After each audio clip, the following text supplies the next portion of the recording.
नमस्कार। आज हम जीव विज्ञान की एक सबसे बुनियादी लेकिन शायद सबसे गलत समझी जाने वाली प्रक्रिया यानी रिप्रोडक्शन पर बात करने वाले हैं। पहली नजर में तो ये बड़ा सीधा साधा लगता है ना? लेकिन क्या हो अगर ये कहा जाए कि रिप्रोडक्शन का असली मकसद वो है ही नहीं जो हम में से ज्यादातर लोग सोचते हैं। तो चलिए आज इसी दिलचस्प पहेली की परतों को खोलते हैं। तो सबसे पहला और सबसे बड़ा सवाल, क्या किसी भी जीव को जिंदा रहने के लिए रिप्रोडक्शन यानी प्रजनन करना जरूरी है? ज्यादातर लोगों का जवाब शायद फौरन हाँ ही होगा, लेकिन बायोलॉजी की दुनिया में जवाब अक्सर उतने सीधे नहीं होते जितने लगते हैं। और यहीं पर बात थोड़ी उलझ जाती है, एक बहुत ही दिलचस्प तरीके से। जरा सोचिए, कोई एक जानवर, मान लीजिए एक लोमड़ी, अपनी पूरी जिंदगी बिना बच्चे पैदा किए गुजार सकती है। उसके अपने सर्वाइवल के लिए रिप्रोडक्शन जरूरी नहीं है, पर अगर दुनिया की कोई भी लोमड़ी बच्चे पैदा ना करें तो पूरी लोमड़ी प्रजाति का क्या होगा? बस यहीं पर रिप्रोडक्शन का असली मतलब सामने आता है। मतलब ये किसी एक के लिए नहीं बल्कि पूरी की पूरी प्रजाति को बचाने का सवाल है। तो सवाल ये उठता है कि अगर ये किसी एक जीव के लिए जरूरी नहीं तो प्रकृति में हर जीव रिप्रोडक्शन के लिए इतनी जद्दोजहद क्यों करता है? क्योंकि असल में कहानी किसी एक की है ही नहीं, ये कहानी है जिंदगी के चलते रहने की, उसकी निरंतरता की, और रिप्रोडक्शन इसी कहानी का सबसे जरूरी हिस्सा है। सोचिए, रिप्रोडक्शन के 4 सबसे बड़े काम हैं जो जीवन के पहिए को घुमाते रहते हैं। सबसे पहले, ये किसी भी प्रजाति को पीढ़ी दर पीढ़ी आगे बढ़ाता है। दूसरा, क्योंकि पुराने जीव मरते हैं तो रिप्रोडक्शन नए जीव पैदा करके आबादी को बनाए रखता है। तीसरा, ये माता पिता के जो गुण हैं, उनका जो पूरा का पूरा बॉडी डिजाइन है, उसे बच्चों तक पहुंचाता है। और आखिर में ये पुरानी पीढ़ी की जगह एक नई जवान पीढ़ी को लाता रहता है। इसको अगर दूसरे तरीके से देखें, मान लीजिए कोई प्रजाति रिप्रोडक्शन करना बंद कर दे तो क्या होगा?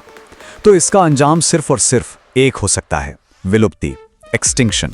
मतलब उस प्रजाति का इस धरती से हमेशा के लिए गायब हो जाना। ये प्रकृति का एक बहुत ही सख्त लेकिन सीधा सा नियम है। लेकिन कहानी सिर्फ अपनी आबादी बनाए रखने तक ही सीमित नहीं है। अगर रिप्रोडक्शन का मतलब सिर्फ अपनी फोटोकॉपी बनाना होता तो जिंदगी शायद बहुत बोरिंग होती और शायद इतने लंबे समय तक टिक भी नहीं पाती। लंबे समय तक सरवाइव करने का असली राज कुछ और ही है। और यहीं से ये टॉपिक सच में बहुत रोमांचक हो जाता। और वो राज है ये शब्द, विभिन्नता, वेरिएशन। मतलब हर नई पीढ़ी का अपने माता पिता से थोड़ा सा, बस जरा सा अलग होना। यही छोटे छोटे फर्क किसी भी प्रजाति को बदलते हुए माहौल, नई बीमारियों या किसी भी नई चुनौती का सामना करने के लिए तैयार करते हैं। असल में रिप्रोडक्शन सिर्फ नकल बनाना नहीं है, ये सुधार करने और बेहतर बनने का एक तरीका है। तो ये पूरा सिलसिला चलता कैसे है? देखिए, हमारे आसपास अलग अलग तरह के जीव हैं, है ना?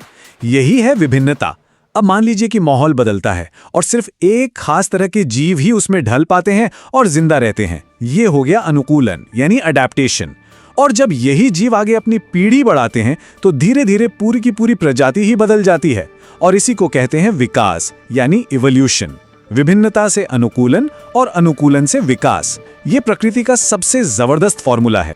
अच्छा, तो अब जब ये मेन आइडिया क्लियर हो गया है तो चलिए कुछ आम कंफ्यूजन्स को भी दूर कर लेते हैं। ये कुछ ऐसी बातें हैं जिन्हें समझना बहुत जरूरी है ताकि पूरा कॉन्सेप्ट दिमाग में एकदम साफ हो जाए। पहला फर्क है ग्रोथ और रिप्रोडक्शन के बीच।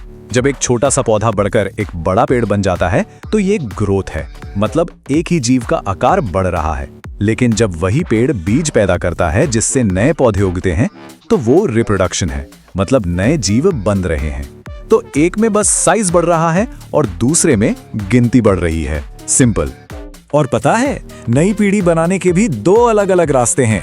कुछ जीव जैसे कि अमीबा एसेक्सुअल रिप्रोडक्शन करते हैं। वो बस खुद को 2 हिस्सों में बांट लेते हैं जिससे एकदम एक जैसे क्लोन बनते हैं। लेकिन ज्यादातर कॉम्प्लेक्स जीव सेक्सुअल रिप्रोडक्शन करते हैं जिसमें 2 पेरेंट्स शामिल होते हैं। और जैसा कि हम समझ ही चुके हैं, यही वो प्रोसेस है जिससे विभिन्नता पैदा होती है जो इवोल्यूशन के लिए इतनी जरूरी है। तो चलिए फटाफट से सारी जरूरी बातों को एक बार फिर से दोहरा लेते हैं। पहली बात, रिप्रोडक्शन किसी एक जीव के जिंदा रहने के लिए जरूरी नहीं है, लेकिन पूरी प्रजाति के लिए बेहद जरूरी है। दूसरी बात, ये माता पिता के सारे गुण उनके डीएनए के जरिए अगली पीढ़ी तक पहुंचाता है। और सबसे जरूरी बात, ये विभिन्नता पैदा करता है जो अनुकूलन और विकास की असली चाबी है। तो आखिर में एक सवाल, अगर लंबे समय तक सरवाइव करने का राज विभिन्नता में छुपा है, तो जरा सोचिए उन प्रजातियों का भविष्य कैसा होगा जो सिर्फ अपनी एग्जैक्ट कॉपीज बनाती हैं। क्या वो किसी बड़े बदलाव का सामना कर पाएंगी? इस पर सोचिएगा जरूर।